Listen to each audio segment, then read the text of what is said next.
Hey guys, well, that was a rough 4 days. My last video was on being at Harris for a 34-hour reset.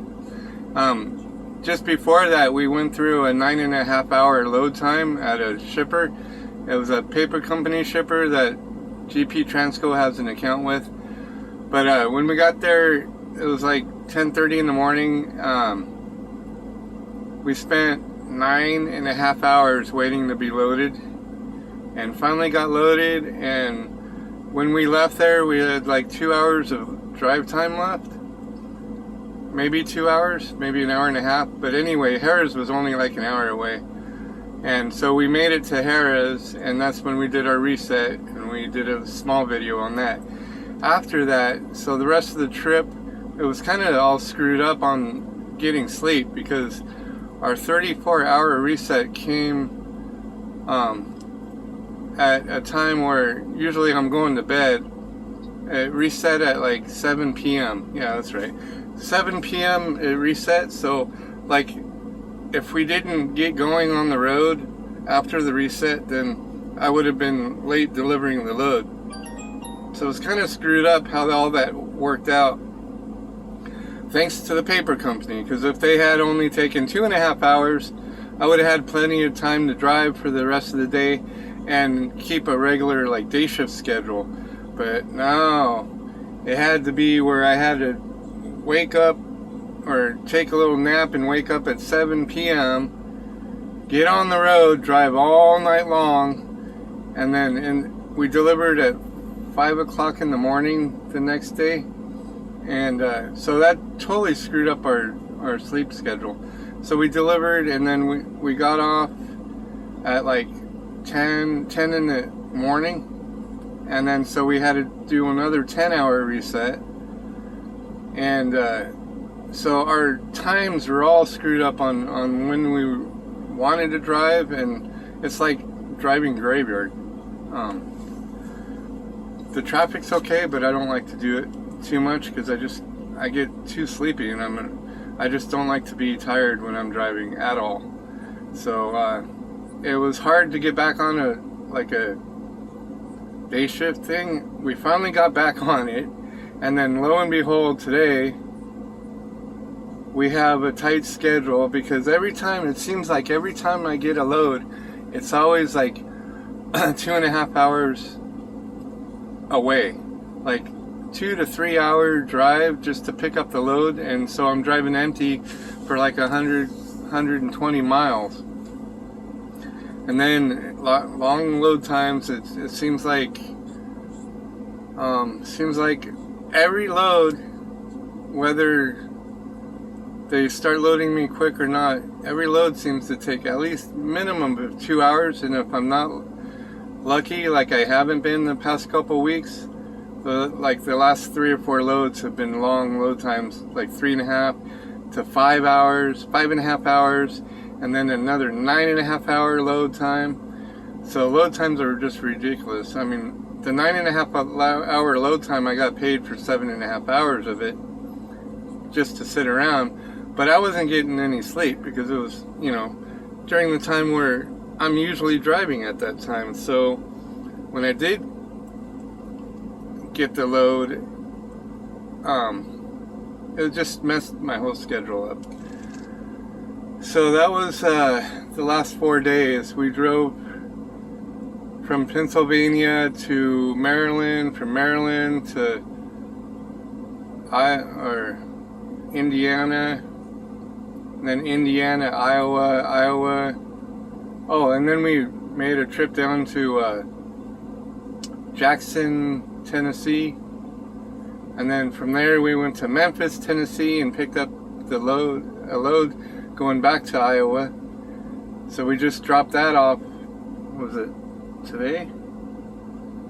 I think it was today. Yeah, we dropped that off and picked up another load today, and now we're taking it back to, where's it, Illinois? Are we going back to Illinois?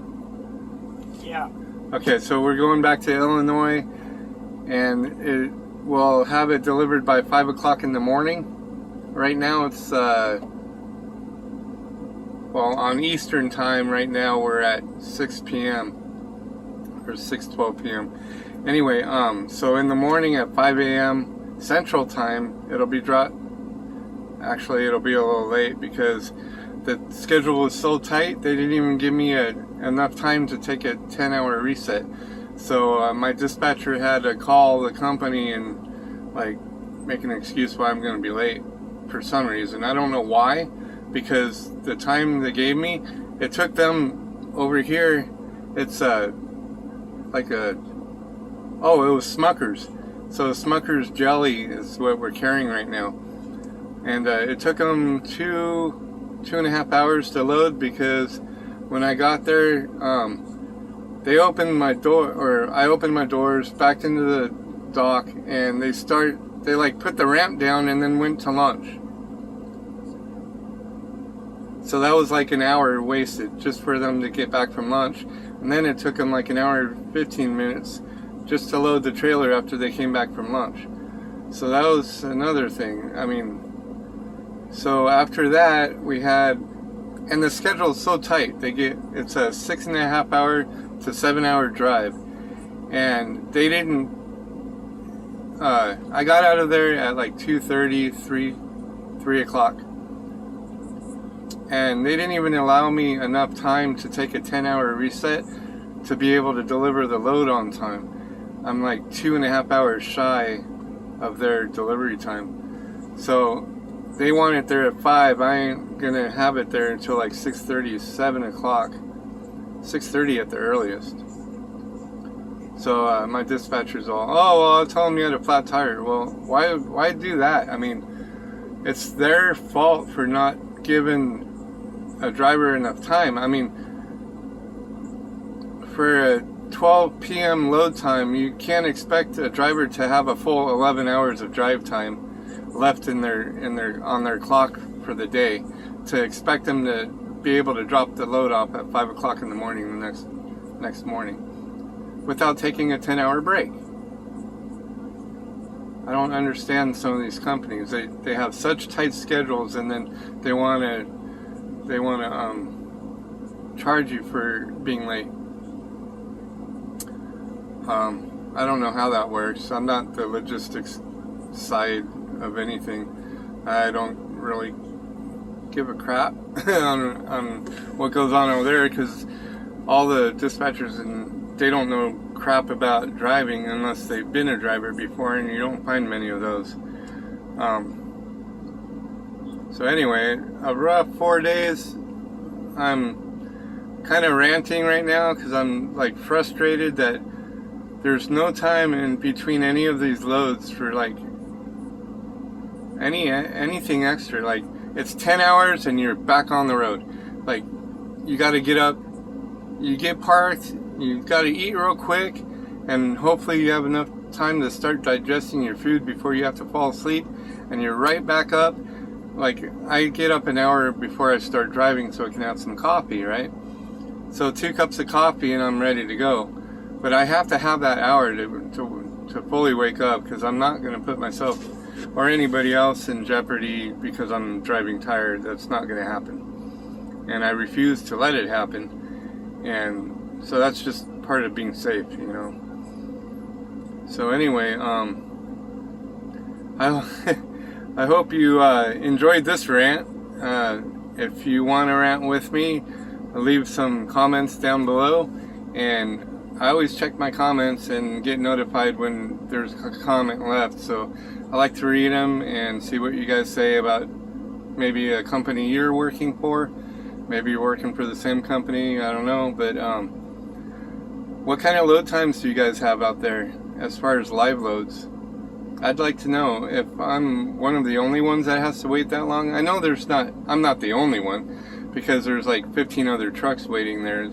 When I got to that one stop for the paper company, one driver had been there since 9:30 the previous night, and it was already like 10:30 in the morning when I was talking to him. And that poor guy was there like 16 hours. So I guess 9.5 wasn't bad for that day, if he was there 16. But so what kind of load times do you guys have? Leave a message down in the comments below, If you're not a driver and you have questions for me, go ahead and ask them. I'll answer any questions you guys got. Alright, so I hope you enjoyed this video, my little rant for the week. I'm hoping to post more consistent videos. Instead of every 4 days, I'd like to post every 2 days. But it just depends on like how much sleep I'm getting in between my loads and what kind of time schedule I'm on, because I don't know, sometimes they just have these loads so tight in there that, and it's not even like I'm getting 3,500 miles a week. I mean, my last week really sucked. It was 2,100 miles, 2,146, and that's not gonna cut it. So, the week before that was good. It was 3,200, but last week really sucked. So I'm hoping to have a better week this week. I'm on my I'm on like 1,846 miles right now, and then I can still do one more load before the timesheet goes in on Friday evening. So I'm hoping to jump up there to like 2,800. But like with all the hustle and bustle and being tight on all these runs, I don't understand why I'm not getting. Well, I do understand. It's because of all the load times suck. That's why I'm not getting my miles in for the week. And I don't know. I think I might have to make a change on the dispatcher or something. If he can't get this right and it keeps going the way it's going, I gave him. It's like I've already been on for like 5 weeks, and I'm gonna give him a couple more weeks to get my miles up. If he keeps giving me these like empty loads 3 hours away, I mean, I'm always going to have a tight schedule. And if he needs to wake up and find some closer loads or something. But his excuse, there's nothing available. I can't believe within 5 cities there's not one load available to run somewhere within the first hour that you deliver your other load. Really? I mean, a 5-city radius, there's not one load going out. You have to send me 3 hours away to another state. I find that hard to believe. Anyway, if you guys find that hard to believe too, yeah, comment below. Alright guys, well that's it for me. Y'all take care, have fun, have a good weekend if I don't see you before then. And as always, do what you love. Take care.